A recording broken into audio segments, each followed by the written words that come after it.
The topic of our lecture is malaria and the complications of malaria. Malaria is a mosquito-borne febrile illness caused by malarial parasites, and malaria is an Italian word means bad air. Disease is caused by the member of the protozoan genus Plasmodium. The sporozoans that parasite affect the human liver and red blood cells. The human are infected with the Plasmodium protozoa when an infective female Anopheles mosquito bite humans. Symptoms may appear within weeks to months or even after years of mosquito bite. There are 4 species of malaria parasites: Plasmodium falciparum, vivax, ovale, and Plasmodium bulbella. Plasmodium malaria. And malaria is found in about 100 countries in the world, and maximum prevalence of the malaria is found in the warm and humid environment and mostly seen in the July to November. And the optimal temperature and humidity for the development of parasite is 20 to 30 degree Fahrenheit and about 60% humidity. This is the incubation period of the different types of malaria. For Plasmodium falciparum, it is 9 to 14 days. For Plasmodium vivax is 8 to 17 days. For Plasmodium ovale is 16 to 18 days. And Plasmodium malaria, it is 18 to 40 days. This is the pathophysiology.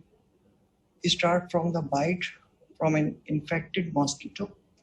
Parasites start reproducing in the liver, and some parasites remain dormant for years before they becoming activated. In the bloodstream, further reproduction occurs within the red cells. The parasite reproduction results in the further red blood cell infection. Dormant version of the parasites are ingested by other parasites, and cycle of the red blood cells infection and destruction coincide with the fever and chills. So this is the pathophysiology. Start from the bite from an infected mosquito. The differential diagnosis for the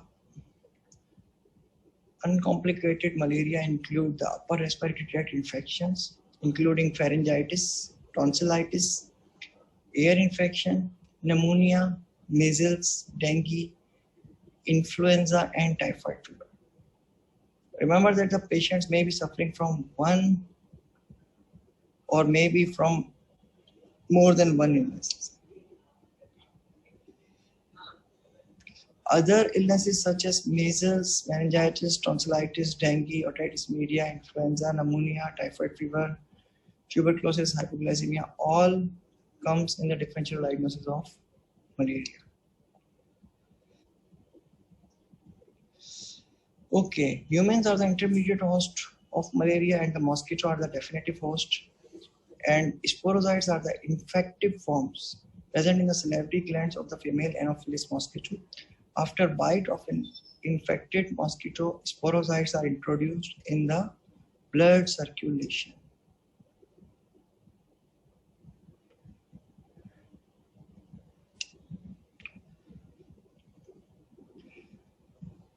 Differential diagnosis means what are the other condition will you consider in your diagnosis once the patient presents to you with the fevers and chills. You are suspecting malaria, but other condition must be in your mind. That are the differential diagnosis. This is the structure of the malarial parasite. Okay, Plasmodium vivax cause benign tertian malaria. Tertian is the fever on the every 3rd day. Relapse may occur because the dormant hypnocytes reside in the liver. Plasmodium ovale has periodicity and relapse similar to Plasmodium vivax, but is milder and can be cured. Plasmodium malaria causes cotton malaria that is cycled every 72 hours. Plasmodium Plasmodium falciparum will cause malignant malaria, and this is the severe form of malaria, and it comes after every third day. These are the different signs and symptoms of malaria: headache, fever, fatigue, body ache, body pain, chills, sweating, dry cough, spleen enlargement, nausea, vomiting. All are the common symptoms of malaria.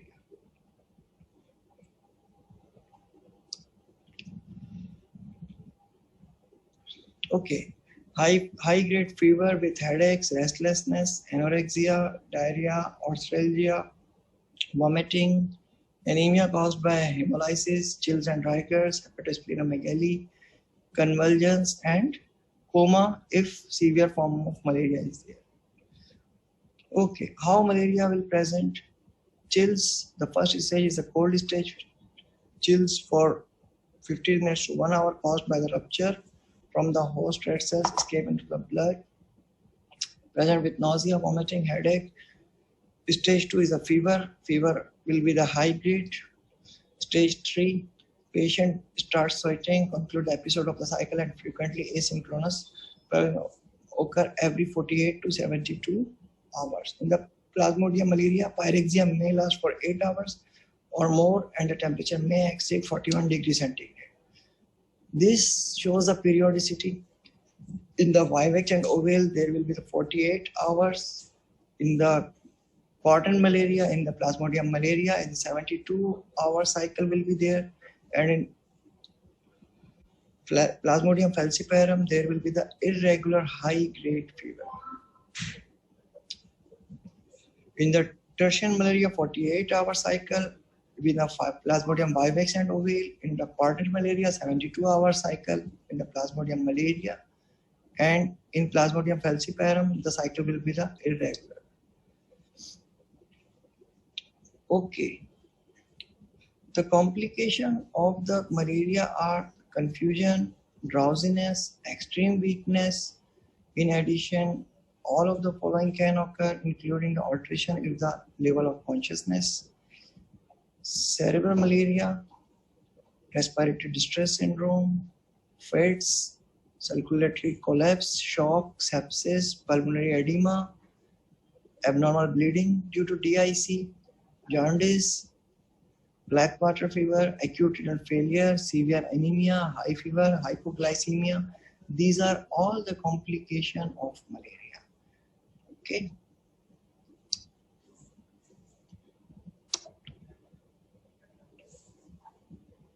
Okay. The most severe form of the malaria is the Plasmodium falciparum because it can cause cerebral malaria, hyperpyrexia, GI disturbances, shock, and black water fever.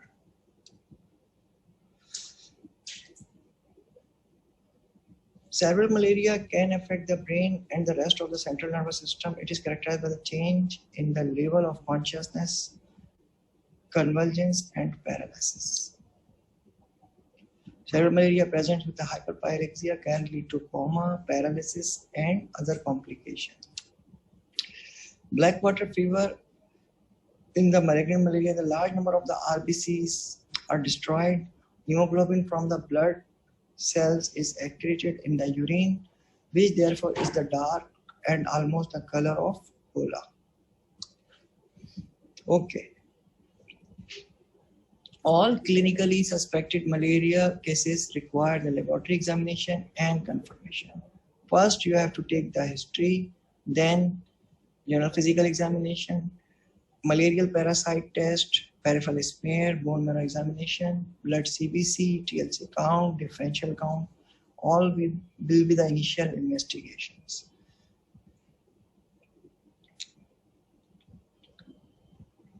Okay, malarial parasites can be identified by examining under the microscope a drop of the patient blood spread out as a blood smear on a microscopic slide. Prior to examination, the specimen is stained with James stain. To give the parasite a distinctive appearance, this technique remained the gold standard for the laboratory confirmation of malaria. This is the microscopic appearance of the Plasmodium ovale. Okay, there are also other tests. Various kits are available to detect the antigens derived from the malarial parasites and provide the results in the 2 to 15 minutes. These called rapid diagnostic test.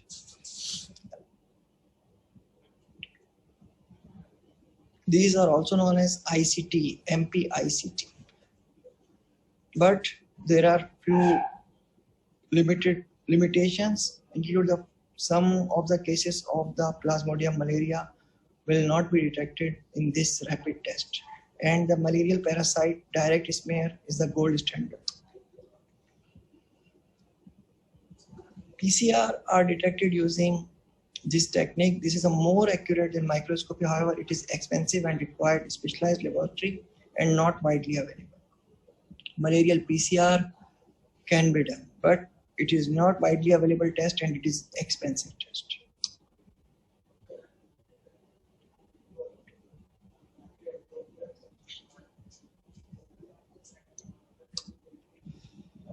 Okay, in Plasmodium vivax and Plasmodium ovale infections, the patient having recovered from the first episode of the illness may suffer several additional attacks, relapses after months or even years without symptoms or with symptoms. The relapse occur because the Plasmodium vivax and Plasmodium ovale have dormant liver stages of parasites called hypnozoites that may reactivate. Okay, now what is the drug management? The treatment of choice for the uncomplicated malaria is the combination of the 2 or more anti-malarial medications with different mechanism of action. Artemisinin ACTs are the recommended treatment for the uncomplicated falciparum malaria. The artemisinin derivative components of the combination must be given for at least 3 days for an optimum effect. The currently recommendation are the artemether plus lumefantrine, artesunate plus amidoquine, artesunate plus mefloquine, artesunate plus sulfadoxine plus pyrimethamine, or dihydroartemisinin plus piperaquine. ACT is artemisinins. Alternative ACT known to be effective in the region: artesunate plus tetracycline, doxycycline, clindamycin. Any of these combinations should be given for 7 days. Quinine can be given in the dose of the 10 mg per kg 3 times daily plus tetracycline and or clindamycin. Okay. Any of these combinations should be given for 7 days. For the treatment of Plasmodium vivax and Plasmodium ovale infection, the chloroquine 25 mg base per kg body weight divided over 3 days combined with primaquine 0.25 mg base per kg body weight taken with food once daily for 14 days.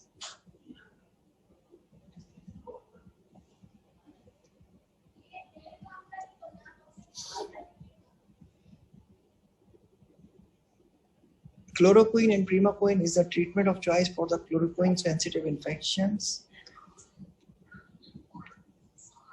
ACT combined with primaquine for the chloroquine-resistant vivax malaria can be used.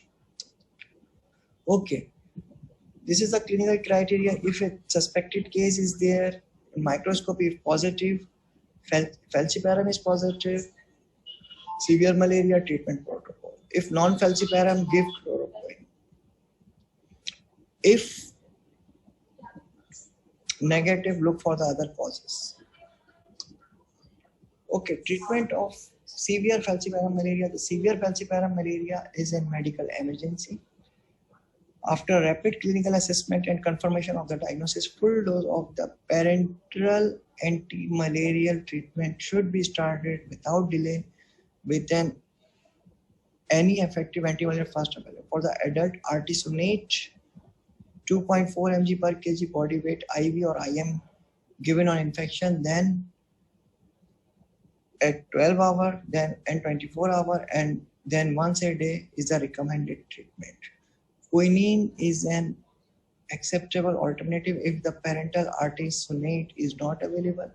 Quinine 20 mg salt divided by 20 mg salt per kg body weight on admission, IV infusion or divided injection, then 10 mg per kg body weight every 8 hours should be given. Okay. The first choice is artesunate and quinine is an alternative.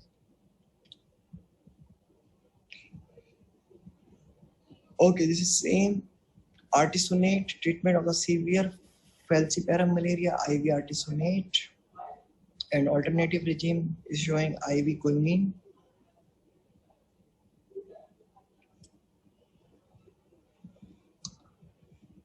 Okay. The treatment of the uncomplicated falciparum malaria, again artemether plus lumefantrine can be given, and alternative is the quinine.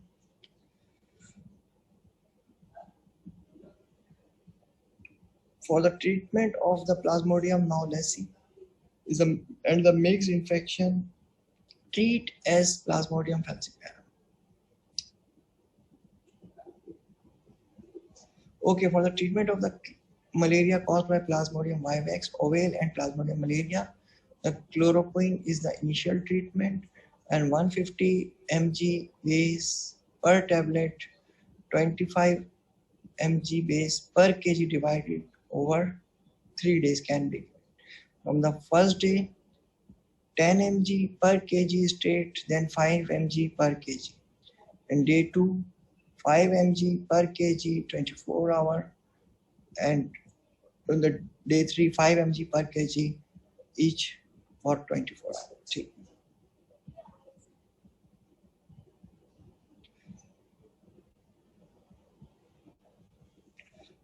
Chloroquine should be taken with food and check G6PD status before starting Primaquine.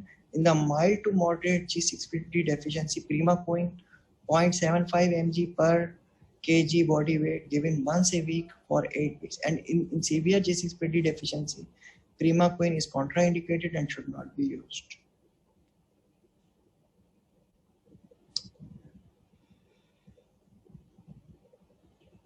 Severe and complicated falciparum or Plasmodium knowlesi malaria is a medical emergency that requires intervention and intensive care as rapidly as possible. Fluid and electrolyte, glucose, acid-base balance must be monitored. Intake and output should be carefully recorded. Okay,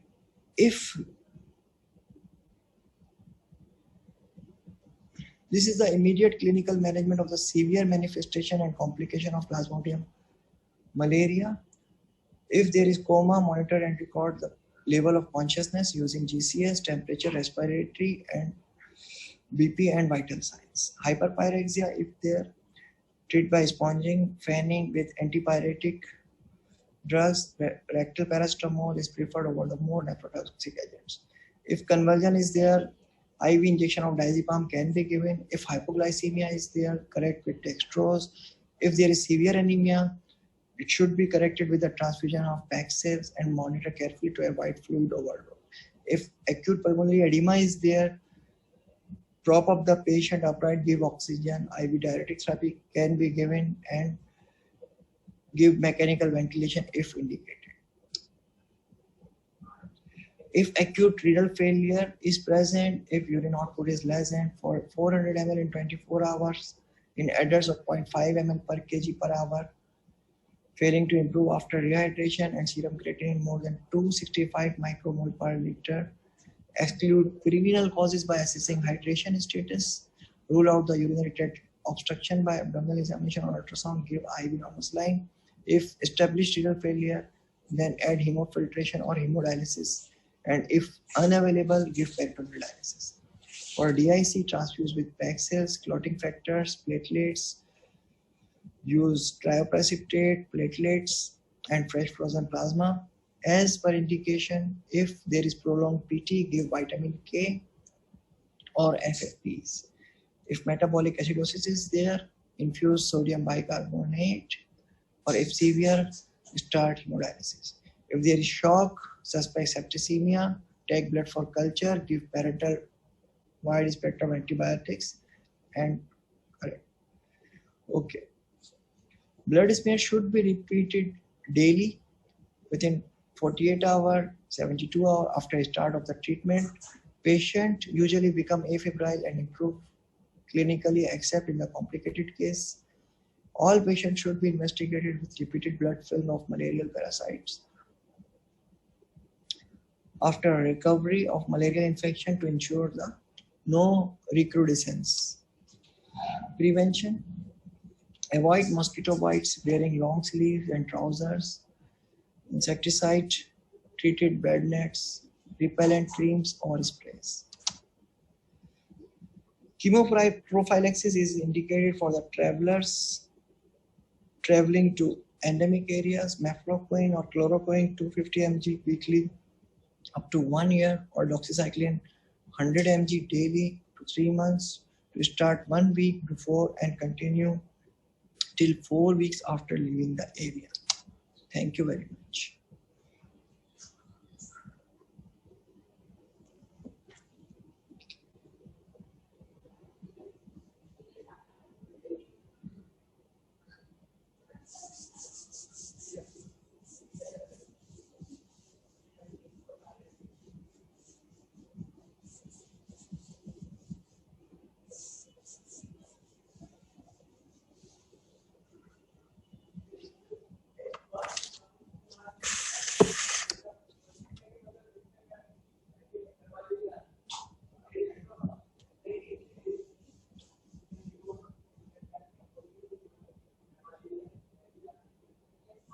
If you have any questions,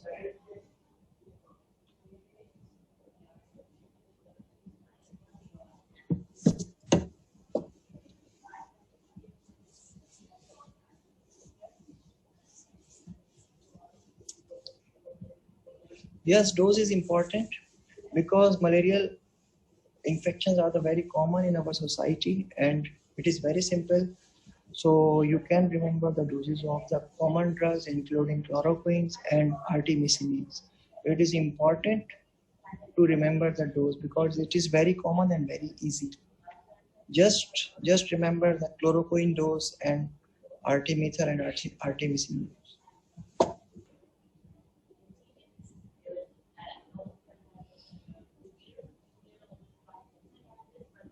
For the complication, you should remember the outline, because if there is renal failure, you must know what is the treatment of the renal failure. If there is respiratory distress, you should outline the management of respiratory distress, they give oxygen, and if give mechanical ventilation if indicated.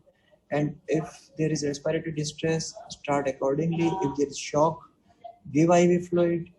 If there is DIC, give accordingly. You should outline the management. You should not have to remember the each and everything, but you should outline the treatment of complication. Okay. Okay, sir. Thank you. Okay, sir. Thank you. Thank you, students. Allah Hafiz. Okay, sir. Class end karo. Allah.